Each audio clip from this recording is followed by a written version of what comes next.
حسین حسین حسین حسین حسین حسین یا حسین حسین الغریب الغریب الحسین حسین۔ بہت بڑی ایک پرابلم آئی ہوئی ہے، کیا دیکھتے ہوئے؟ یہ دیکھتے ہوئے کہ ہم دیندار تو ہیں بھئی، جو آپ لوگ اب میں یہاں پر بیٹھے ہوئے ہیں دیندار نہ ہوتے تو یہاں بیٹھے کیوں؟ نعوذ باللہ اگر بے دین ہوتے کہیں اور جاتے، یہاں کیوں آئے؟ یہاں آئے اس لیے کہ دیندار ہیں۔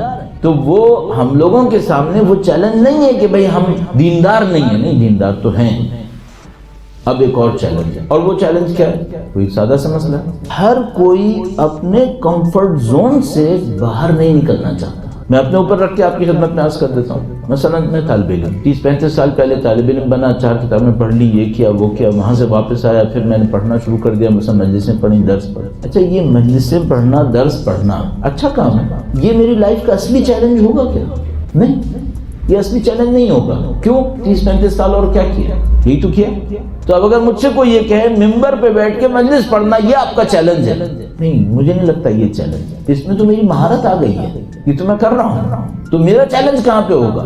شاید میرا چیلنج اس پہ ہوگا کہ تمہیں شہرت نہیں ملی فلاں حق بولنے پر، بولا یا نہیں بولا؟ اگر باطل بولتے تو تمہیں شہرت مل جاتی، تم نے شہرت کی خاطر حق ترک کیا تھا یا نہیں کیا؟ کہ بھئی مثلا اگر فلاں بات کروں تو شہرت نہیں ملے گی، حق وہی تھا، کہا یا نہیں کہا؟ فلاں بات کروں تو نہ صرف یہ کہ شہرت نہیں ملے گی بلکہ لوگ دشمن ہو جائیں گے، جبکہ وہ حق تھا، کہا یا نہیں کہا؟ فلاں رسم و رواج میں لوگ پھنسے ہوئے تھے، اس پہ شہرت بھی تھی، اس پہ پیسہ بھی تھا، تم بھی اسی پہ کیوں چلے جبکہ تمہیں معلوم تھا کہ حق نہیں؟ کیوں چلے؟ اب اگر کوئی مجھے دیکھتا رہے کہ بھئی مولانا مجلس پڑھتے ہیں، مولانا اچھے آدمی ہیں، نماز پڑھاتے ہیں، یہ کرتے ہیں وہ کرتے ہیں، یہ میرا چیلنج ہی نہیں ہے۔ شاید میرا چیلنج کیا ہوگا؟ میرا چیلنج ہوگا بتاؤ تم تنہائی میں خدا سے بات کرتے ہو؟ سب کے سامنے تو سب متقی ہیں، کون بیوقوف کہے گا کہ میں فاسق ہوں؟ کون کہے گا؟ آپ کے سامنے میں کچھ ایسی حرکت کروں گا کہ میرا فسق ثابت، اعوذ باللہ، میں دیوانہ ہوں کہ میں ہی کروں گا؟ تو میں آپ کے سامنے تو متقی پرہیزگار رہوں گا، یہ میرا چیلنج نہیں ہوگا۔ اب آپ اپنے آپ کو بھی ایسے ہی دیکھیں۔ ایک آدمی مجھ سے کہے میں اللہ کی راہ میں اتنا پیسہ خرچ کرتا ہوں، حسن شاید تمہارا چیلنج یہ ہو ہی نہیں، تمہارا چیلنج یہ ہو کہ تم خرچ کرتے ہوئے بولتے کیوں؟ خاموشی سے کیوں نہیں کرتے؟ اتنا بولتے کیوں؟ چیلنج شاید یہاں پر ہو، خاموشی سے کرو۔ اللہ نے سرن قبول کیا، ہاں بعض اوقات علانیتاً بھی قبول فرماتا ہے، لیکن پسند وہ سر کو کرتا ہے، راز کو کرتا ہے۔ تو عزیزان محترم، سب سے پہلے مجھے اور آپ کو اس راستے کو طے کرنے کے بعد کہ ہمارا اصلی کام کیا ہے، ہمیں جج یہ کرنا پڑے گا کہ ہم لوگ اپنے کمفرٹ زون سے باہر نکلنے کو تیار ہیں۔ یا مثال کے طور پر میں نے اور آپ نے کیا کیا ہوتا ہے، ہم میں اپنے اوپر رکھ لیتا ہوں، ہم نے یہ کیا ہوتا ہے جس جگہ پر ہم آسانی سے دین کو فالو کر سکتے ہیں اس کو تو ہم فالو کرتے ہیں، باقی کو کہتے ہیں یہ ہمارے لیے نہیں ہے، یہ مثلا کسی اور کے لیے۔ اب دیکھیے ہم ایک جگہ مجلس پڑھ رہے تھے، گفتگو اس پر ہوئی کہ بھائی جب امام تشریف لائیں گے تو نصرت کرنے کے لیے امام کی کیا کرنا ہوگا۔ اب آپ خود مجھے بتائیے، امام تشریف لے آئے، فرض کر لیتے انشاءاللہ، ان کو سپاہی چاہیے یا نہیں چاہیے؟ چاہیے نہیں؟ بھائی جب امام کے ظہور کا دور تھا، اس دور میں جب مولا امیر المومنین جنگ پہ تشریف لے جاتے تھے تو ان کے چاہنے والوں کو ان جنگوں میں ساتھ جانا تھا یا نہیں جانا تھا؟ جانا تھا۔ سادہ سی ایک بات پوچھتا ہوں، ہم لوگ جائیں گے؟ ہم لوگ اپنے امام سے کیا کہہ رہے ہوں گے؟ نعوذ باللہ تعالیٰ، مولا کیونکہ ہمارے تو کارخانے ہم پیسہ بناتے ہیں، پیسہ لیتے ہیں۔ میں کہوں گا مولا میں تو آپ کو ہوتا ہے مولوی انسان ہوں، میں مجلسیں پڑھتا ہوں، میں اگر چلا گیا تو مجلسیں کون پڑھے گا؟ تو میں مجلسیں پڑھوں گا، یہاں میں آپ کی نصرت میں مجلسیں پڑھوں گا۔ اچھا پھر میں یہ بھول جاؤں گا کہ یہ انہوں نے طے کرنا تھا یا میں نے طے کرنا تھا؟ بھائی تو انہوں نے طے کرنا تھا کہ کون مجلس پڑھے گا، کون کارخانہ چلائے گا، کون سپاہی بنے گا، تو مشکل کام دوسروں کو کیوں دے رہے ہو؟ خود کرو۔ وہ ایک مکالمہ بیان کرتے ہیں، نہیں معلوم حقیقت ہے یا نہیں ہے، شاید افسانہ ہو لیکن افسانہ بھی سمجھانے کے لیے اچھا ہے، کہ اللہ نے اپنے کسی نبی سے کہا کہ جاؤ میرے لیے انسان کا گوشت لاؤ۔ کہا انسان کا گوشت؟ کہاں جاؤ لے جاؤ۔ بیان کرتے ہیں شاید افسانہ ہو لیکن سبق آموز ہے۔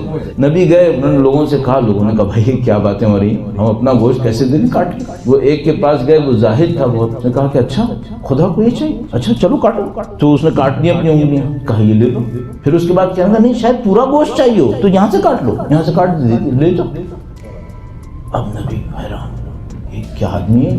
پہنچ گئے اللہ کے حضور, کہا خدایا تیرا ایک بندہ تھا, اس نے یہ دیا. کہا تمہارے پاس نہیں تھا, تمہارے پاس نہیں تھا, اپنا کیوں نہیں دیا؟ ہم بھی یہی کرنا ہے. میں آپ سے کہہ رہا ہوں امام کی نصرت کرو. اچھا میں تو یہیں رہوں گا, تم جنگ پہ جاؤ. تم کیوں نہیں جاؤ؟ تم بھی جاؤ. میں نہیں کہہ رہا کہ ہم جنگجو بن جائیں, لیکن میں کہہ رہا ہوں وقت کے امام کی تشریف آوری پر یہ تقاضا ہے یا نہیں ہے؟ اس میں کون سا ڈاؤٹ ہے؟ ایک جناب پاکستان سے باہر ایک ملک کے اندر دو مومنوں کے گروہوں میں ایک معاملے کے اوپر لڑائی ہو گئی. یہ جو ہماری ویسٹرن ورلڈ ہے نا, یہ بڑے عقل مند, بہت عقل مند لوگ ہیں. بعض اوقات ایسی حرکتیں کرتے ہیں انسان کے کیا کہیں گے سینگ نکل آئیں جیسے کہتے ہیں. تو جناب وہ بڑے پڑھے لکھے لوگ ماشاءاللہ, سب کی لڑائی ہو گئی, کیس عدالت پہنچ گیا. اس عدالت کے اندر ایک گروپ نے دوسرے گروپ پہ الزام لگایا یہ سب لوگ ملیٹنٹ ہیں. ویسٹرن کنٹری میں یہ سب لوگ ملیٹنٹ ہیں اور یہ ملیٹنسی پھیلا رہے ہیں. اچھا بھائی ملیٹنسی پھیلا رہے ہیں, آپ کے پاس پروف کیا ہے؟ کہنے گے دیکھو یہ سب کہتے رہتے ہیں ہم امام کے لیے لشکر تیار کر رہے ہیں. یہ ایک گروپ نے دوسرے گروپ پہ الزام لگایا ملیٹنسی کا. عدالت میں ہو رہی ہیں ساری باتیں, پیپرز کے اوپر لکھا ہوا ہے. پھر عدالت میں جب جج سے کہا گیا کہ بھائی تم لوگ ملیٹنٹ ہو, انہوں نے کہا بھائی دیکھو ہمارے پاس ملیٹنسی میں کیا ہے. پھر کراس کوشچننگ شروع ہوئی, تو انہوں نے کہا اچھا اس سے پوچھو کہ ہم تو امام کے لیے لشکر میں جائیں گے, ہم تیاری کریں, بنے گا تو تم نہیں جاؤ گے؟ کہنے لگا نہیں میں نہیں جاؤں گا, میں فلاں پڑھا لکھا آدمی ہوں, میں ان کی اس طرح ہیلپ کروں گا. کھیل رہے ہیں دین سے, کھیل رہے ہیں نا. ہم لوگ اپنے کمفرٹ زون سے نہیں نکلنا چاہ رہے. اچھا یہ ہم سب کو پتا ہے کہ دین کا چیلنج ہے ہی اس جگہ پر جہاں پر مشکل ہے. مشکل پر ہی چیلنج ہے, آسانی پہ تھوڑی چیلنج ہے. مددی مدد